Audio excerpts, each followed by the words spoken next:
दोस्तों, यह बुलबुल का छोटा बच्चा है। देखिए यह कितना प्यारा लग रहा है। यह लगभग 15 दिन का है। यह शायद अज्ञानतावश अपने नेस्ट से नीचे गिर गया है।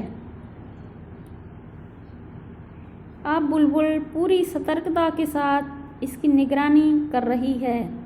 यह मेरे सेकंड फ्लोर के एक कमरे में है। सेकंड फ्लोर पर जब भी कोई आता है तो यह बुलबुल ज़ोर ज़ोर से चिल्लाने लगती है और उस व्यक्ति के सिर पर मंडराने लगती है। मेरा अचानक छत पर जाना हुआ और मैंने देखा कि बुलबुल ज़ोर से चिल्ला रही है और वह मेरे सिर पर अचानक मंडराने लगी।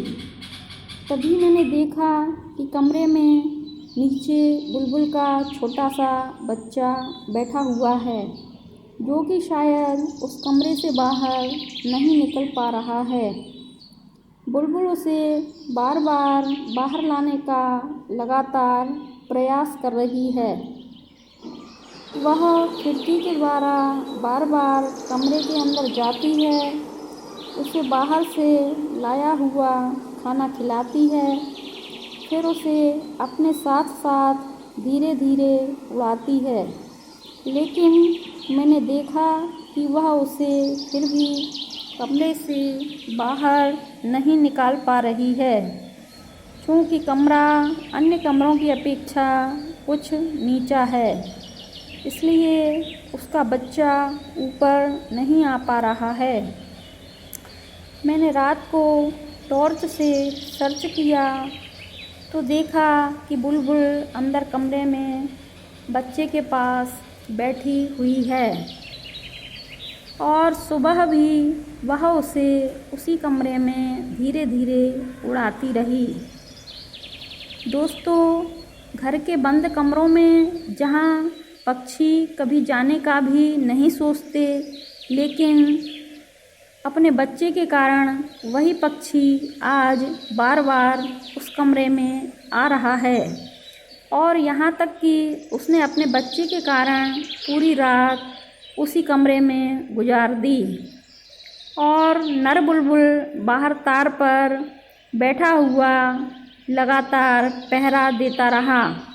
जैसे ही किसी के आने की आहट होती, नर बुलबुल चिल्ला चिल्ला कर मादा बुलबुल को इशारा कर देता और मादा बुलबुल बच्चे को छोड़कर बाहर लगे तार पर आकर बैठ जाती।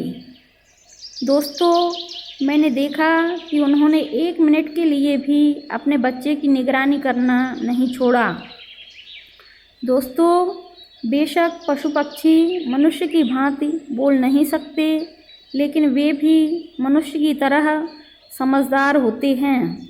जैसे मनुष्य में अपने बच्चों के प्रति ममत्व का भाव होता है, ठीक उसी प्रकार पशु पक्षी भी अपने बच्चों के प्रति ममता का भाव रखते हुए उन्हें पैदा करने से लेकर उनके बड़े होकर उड़ जाने तक उनका पूरा पूरा ख्याल रखकर अपनी जिम्मेदारी का ईमानदारी से निर्वहन करते हैं। दोस्तों, वीडियो अगर अच्छा लगा हो तो इसे लाइक, शेयर एंड सब्सक्राइब अवश्य करें। Thanks for watching.